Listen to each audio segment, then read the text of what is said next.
You know, in life, I think it's really important to be able to admit you're wrong. Why, you ask? Because when you end up realizing that you're wrong on something and you're then too stubborn to admit it, you're gonna end up contradicting yourself at one point. And believe me, you're gonna look like a fucking idiot. You're gonna get so much slander, everyone's gonna be laughing at you. It's just all so long. If you could have just sat down for a second and been like, you know what? I was wrong.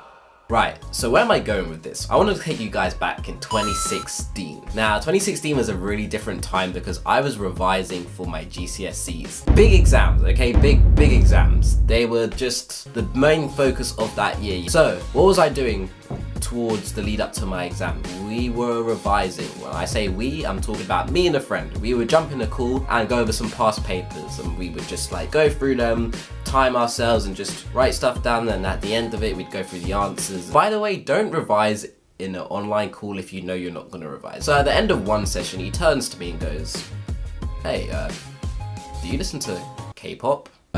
K-pop? Like Gundam style? Yeah. Not really. Any reason why? Because it's good. Yeah, but like, listen to this, okay? The first link was to a Girls' Generation song, and looking back, I'm surprised it even took me this long to be exposed to K-pop, as there was so much anime I mean J-pop. I had an abundance of J-pop on my iPod. So now we're sat there listening to this song and he's asking me what I think, and for the most part I think it's cool. Will I listen to this in my own time? I'm unsure, but I definitely wouldn't say it was bad. Next revision session he shows me another song by a band called BTS. I don't know, you might have heard of them. Like I said, the songs were cool, but I was adamant I needed to pull out the it's not my thing card. At the time, maybe I was trying to make sure my Koreaboo side wouldn't take over my Weeaboo side, I don't know. So exams are now nearing and I'm walking to school and I figured, well, okay, let me just give these songs one more try. If you're wondering what the tracks were, they were Talk Talk by Girls' Generation and Autumn Leaves by BTS. Except this time they were sounding a little bit more on the fire emoji side. On the way back home, I had these songs on full loop. But when I tell you, as a 16-year-old, I'm pretty sure this was my first ever true experience of addiction. Hey mate, my name's Crookneck Carl. I'm addicted to putting my pinky finger in barbecue sauce, especially the one from McDonald's, mate.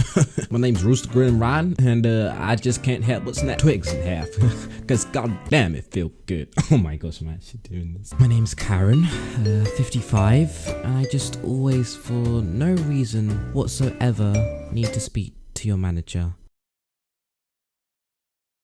Which reminds me, my name's Zenny and I can't stop listening to K-pop. It was safe to say that at this point in my life, the songs had confused me and I had fallen down the K-pop deep dark rabbit hole. And like a crack fiend, I just couldn't wait for that next revision session to go bag me some more songs. Alright, I think we're good for a break now. Yeah, sounds good, man. Alright, I'm just gonna grab some water, be right back. Alright, listen here now. Yeah, remember, we're here to help you, big man. So, you want more K-pop songs. Now we're on break, this is your time to strike. Can I just ask, what even is my life at this? Big man, you're asking too many questions. Right, so when he comes back, you're gonna find a subtle way to slide in the topic of K-pop into the conversation. Subtly, how am I gonna do? Hey, relax. Ask him, like, I don't know, say something like, what are your top 10 Girls' Generation songs or something like that. Then he's bound to answer. Yeah, I'm not gonna do that. Listen, it's all about dancing around the conversation topic and then you can gradually get in there. You don't have to directly say something about it. He'll make his way into it. Listen, you need to start off by like talking about music or something. Yeah, that's a good idea. Music. And then, he's back. Yeah, yo. Wait. So, how am I doing this? Bye. Hey, so, what was it? What was I gonna say? Oh, yeah, that's what it is. You know that Girls' Generation group? Yeah. You see, yeah, that's interesting that you bring them up. You brought them up. Right, yeah. Okay, well, you wouldn't happen to have, like more good songs by them? So what, you're a psychic now? I mean, how did you, I wasn't gonna say, how would you know? Just admit it. You like K-pop.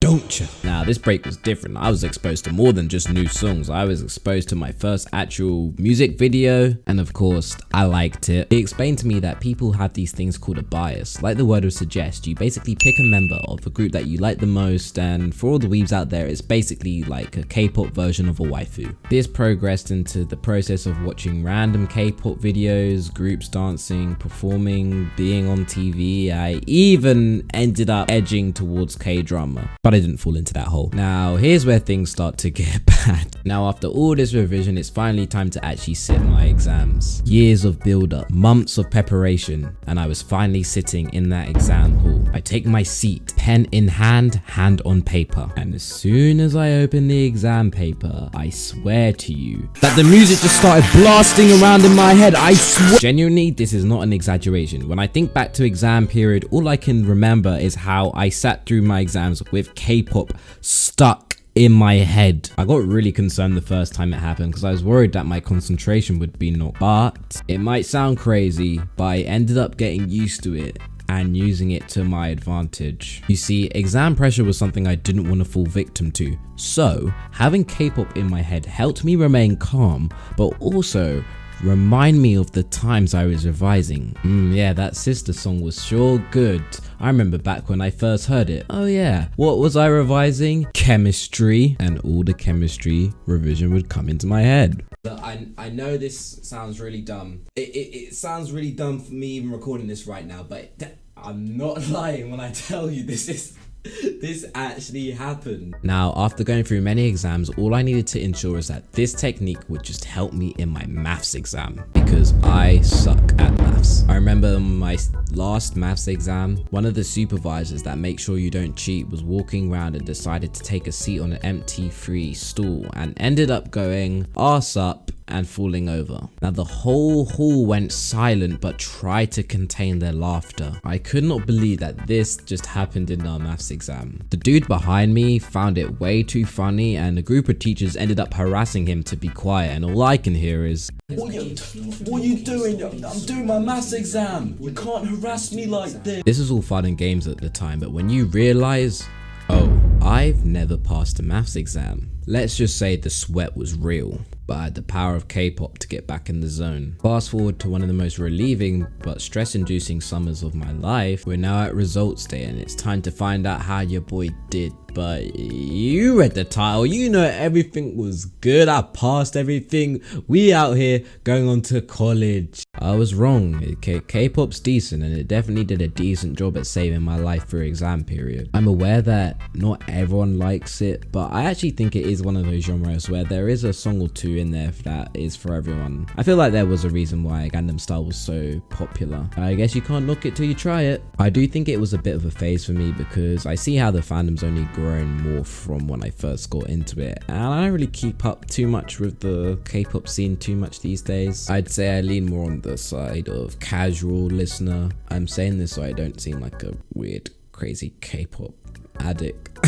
But yeah, these days it opened my eyes a lot. Obviously I now listen to like Hi Brothers, which are like a Chinese rap group. If you haven't heard them before, you should go check them out. They've got a really good album out. Oh yeah, there's J Park and Sick K. I think they're like the only other two K-pop artists that I'm like kind of heavily into their music, like the only other main two. So I don't know if this comment section is going to be full of you guys recommending me stuff to listen to, but sure, I'll take it. Anyway, that's it for this video. Thank you guys for watching. 5 likes would always be appreciated, and if you are ever so kind, check out my Twitter and my Instagram. Appreciate the follows on there, and if you're new here, you know what to do, man. I'm not gonna say it, but yeah, that's it for today, and I'll catch you guys in the next one. Bye. Now I gotta find some. Hold on, what was the one? Oh, hey. Oh, here it comes.